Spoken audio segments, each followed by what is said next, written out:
Working from home likely means you're working on some form of laptop or tablet, and if it was made in the last couple of years, one thing's for certain. It doesn't have near enough ports to connect to all the accessories we've come to rely on to get our jobs done. I'm Jason Cipriani with Jason Perlow, and in this episode of Jason Squared, we're going to talk about docking stations. All right, Perlow, I think we should probably start with some of the core underlying tech. And by that, I mean the differences in USB tech. And now, keep in mind, I review laptops for a living, and I still get confused when it comes to talking about USB specifications. There's different versions of USB 3.2, Gen 2, version 1. There's so many different aspects here. That doesn't even touch on Thunderbolt 3 and the new Thunderbolt 4. My head already hurts, man. Where do we start? So, Jason, I'm afraid we're going to have another nerding out episode. It's in the name, right? Yeah, we seem to be doing this a lot lately. So, we should probably talk about how USB as a standard, has evolved through the years, right? So, USB Universal Serial Bus 1.0 was introduced in January of 1996. That's exactly 25 years ago. That's when I was married. Okay. Congratulations. I was married in 95, but yeah, that's forever ago to me, right? So with that introduction, okay, we got the USB-A connector, okay? Now, that's the rectangular shaped receptacle, you can see here. It's that one-way keyed connector, right? That we're all familiar with. The one you can never figure out how to plug in right the first time. Right. That's the one.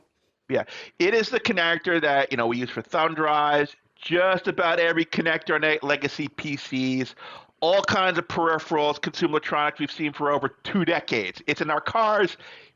It's everywhere. Okay, So when that standard was introduced, okay, USB 1.x, okay, had a maximum transfer rate of 12 megabits per second. Okay, that's way slower than what we have now. Now over the years, no, that's barely fast enough to transfer, basic files and stuff, right? Over the years, that increased to 480 megabits per second with USB 2.0, okay? Now, with that huge increase in bandwidth, that's allowed for things like monitors, Ethernet cards, Wi-Fi adapters, all kinds of things to be connected to a PC without having to open it up and use slots. Remember slots? Right. Yeah. Well, of course, yeah. PCIe slots, right? Yeah. PCIe, PCIX, all those, right? You used to actually have to open up the box with the screwdriver and put slots in to make stuff connect. But now you can do everything through USB. Right. So when USB 3.1 was introduced in around 2013, 2014, we also saw the introduction of a new connector, right? The USB-C connector, right? The small reversible oval connector that we all know and love, right? That's used primarily, right? It's used primarily on Android smartphones. Okay, some models of the iPad, also PC and Mac laptops, but it's making its way onto all kinds of consumer electronics now. My Alexas are charged with it, and all kinds of it's getting into more stuff, right? It's the new micro USB. It is the new micro USB. That trapezoid thing that we're not going to talk about because we don't discuss that anymore. Yeah, it's outdated. It's gone. So in the year 2021, right, many laptops only have the USB-C connector on them, right? Now, the biggest offender here is Apple's MacBook, since that company has been really aggressive, ripping out ports over the years, and we're making dongle jokes and stuff constantly, right? But they're not the only one, right? Companies like Dell, Lenovo, and HP, and Microsoft, they've been making their products thinner and thinner, and we're getting less and less ports as a result of all this streamlining and the desire to make everything light and wirelessly connected, right? So MacBooks only have 4 USB-C connectors.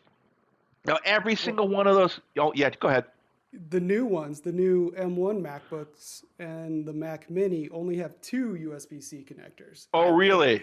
Yeah, there's some speculation there's a limitation in Apple Silicon right now that limits it to just 2 ports for connectivity. So, the M1 MacBook Pro and the M1 MacBook Air both have 2 USB-C connectors. Oh my God, I didn't know that. I thought they had the same amount as the other ones. I didn't realize that. No, which is why this conversation is so important. I was glad you brought it up because I have to have a dock, which we're going to get to here in a second, in Yep. order to connect everything. It's impossible. Mind you, one of those ports is used to charge the MacBook. Oh So yeah, you're you're left you're with out of one luck. port. Yeah, yeah, Yeah. yeah. So My L script's gonna go haywire. But each of these connectors can function not just as a USB 4 port, okay, which is a transfer rate of 20 gigabits per second. That's really fast. But also a Thunderbolt 3 port. Now, Thunderbolt, okay, which is a standard that was created by Intel, is even faster. Okay, it's the same connector, but it can transfer at 40 gigabits per second. Okay, now that means you could conceivably connect things like external graphics processors to a laptop with one of these ports if the OS supports it. Okay, yeah, or that's important. a high speed 10 gigabits network adapter. If you were like one of those creative people, like Beth, that needs to transfer huge files over a network, or someone working in a special effects or a video editing studio, right? I mean, you're not going to get very far with Wi-Fi, but you got these great big files, right? Yeah.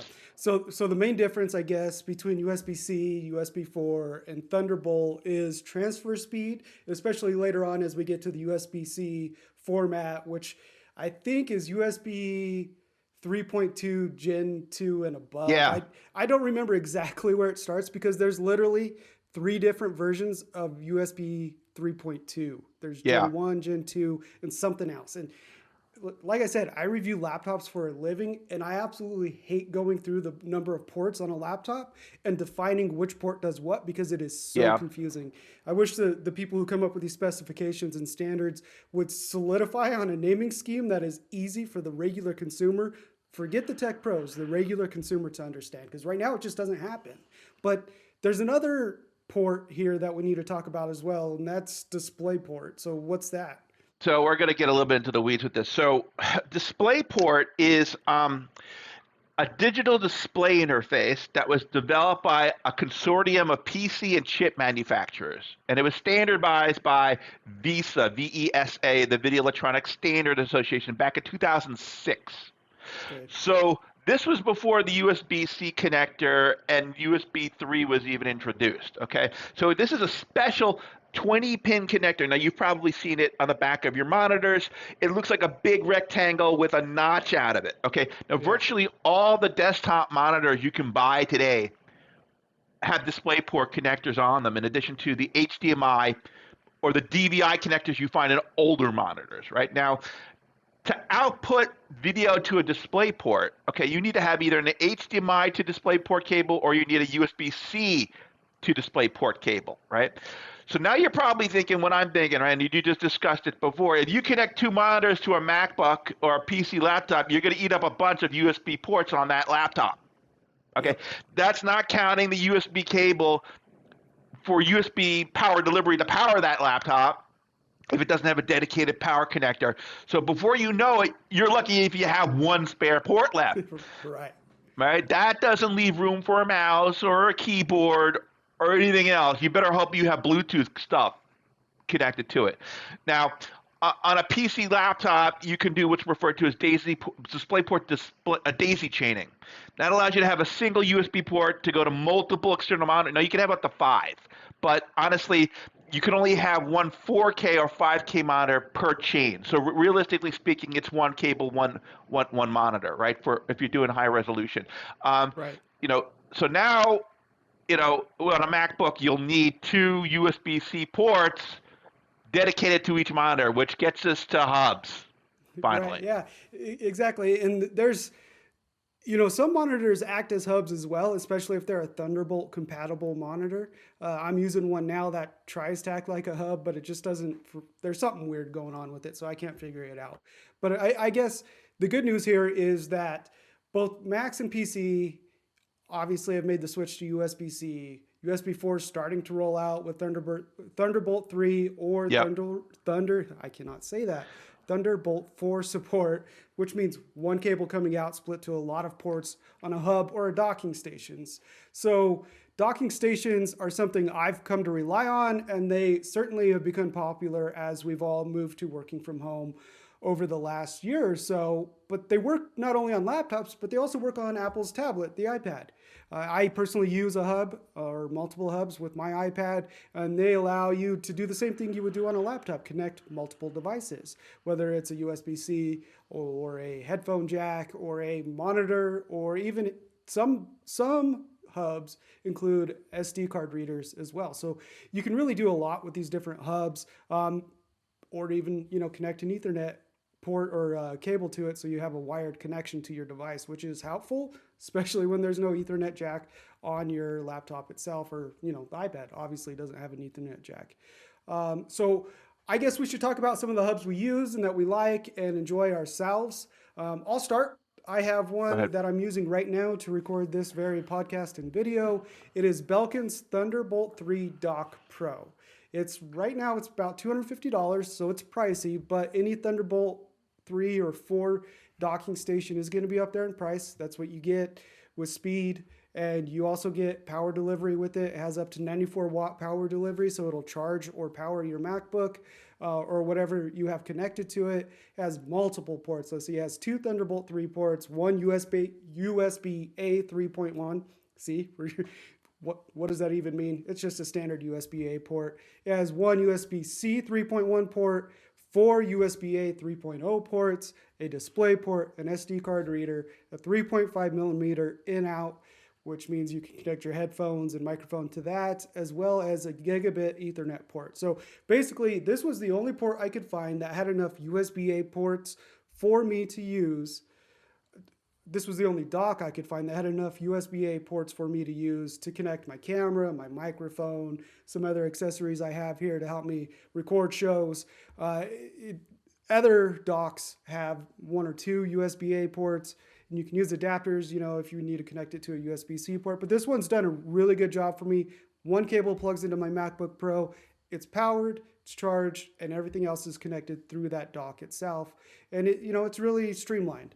Another hub I use with my iPad, primarily my 2018 iPad Pro, is the HyperDrive 6-in-1 USB-C hub. It plugs directly into the USB-C dock on the iPad Pro itself. There is a cable that comes with it that you could attach with a little extension cable and a screwdriver.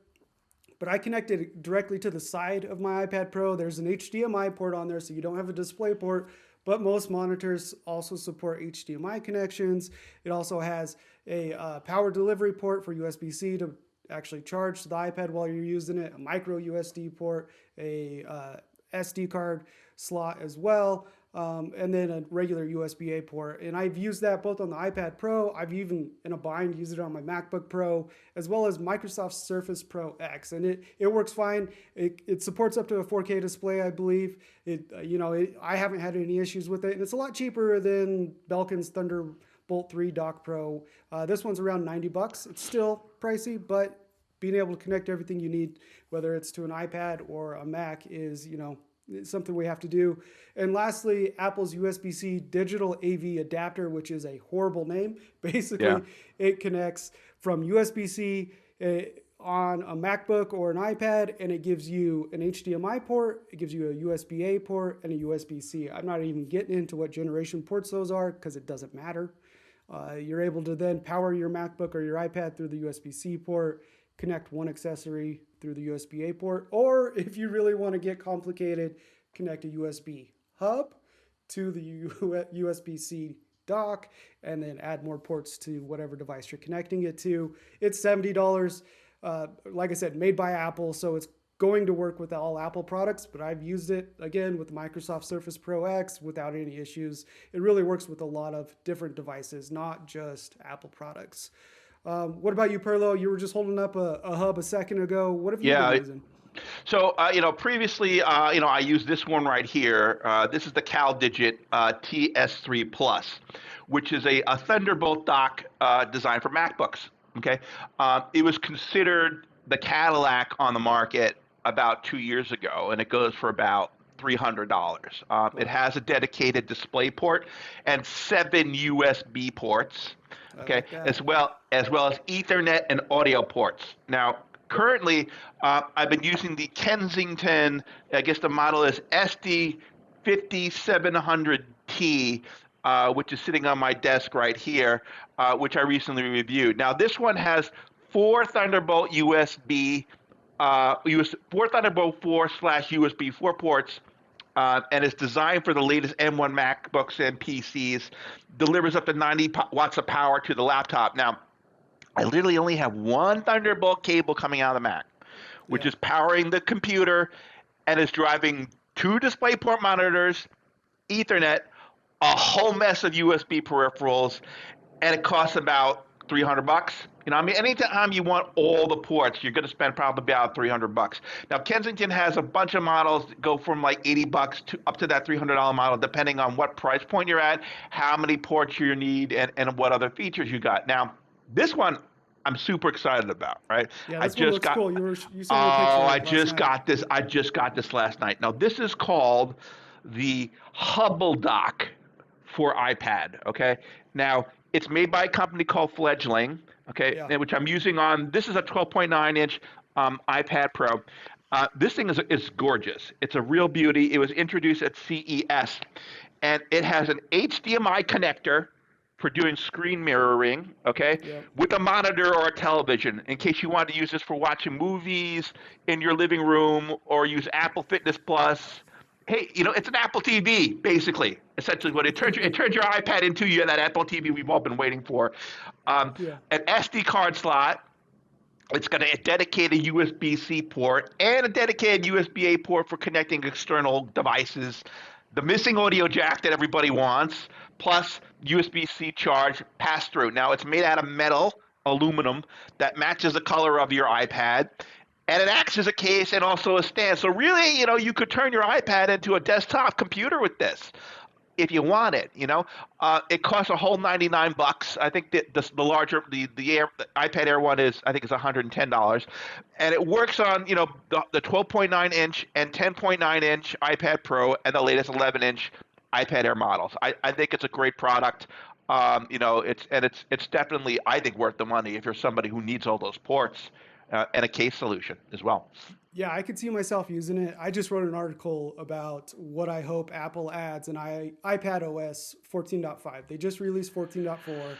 Last year, about this time, we had a huge surprise with iPad OS 13.4, where they added trackpad and mouse support to all iPad models.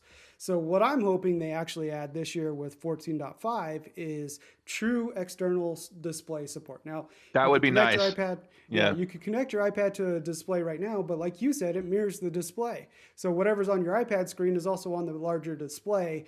And so at first, when I was using it like this, I'd find myself staring at the iPad instead of the external monitor. So I want to be able to have a true, just like when you hook your laptop up to an external display, extended desktop. What I could see myself using that Hubble dock and case as a stand, plugging in a monitor with Bluetooth mouse and keyboard and connecting it and just going from there. It really looks like an elegant solution. When you sent me pictures of it originally, I was like, yeah, that looks a little chunky, but used in a solution where you're connecting to displays, I think it would really work well, at least for me, in the way I work on an iPad.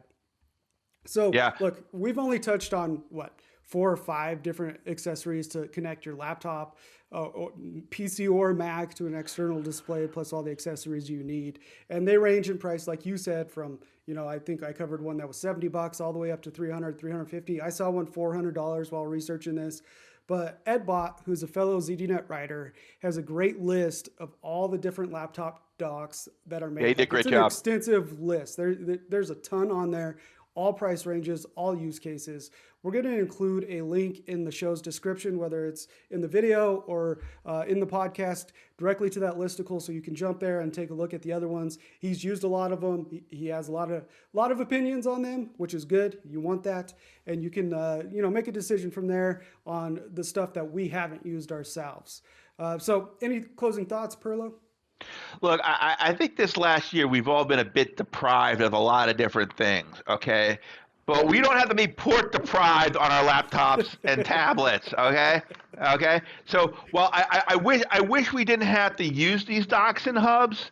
Yeah. I'm not sure I want to go back to the good old days when these laptops weighed 5 pounds and you would break your back carrying them. So I guess I'm okay with the compromise of using docks when you have to use it on a desk to Right. connect to other things. So Yeah, there's a lot of docks they make that are portable, just like the hyperdrive or the hyperdock that I was talking about that plug in onto the side. But you're not going to want to take these Thunderbolt docks around as you're working in your kitchen and living room. So, there's a lot of options out there for you. Figure out one that works well for you.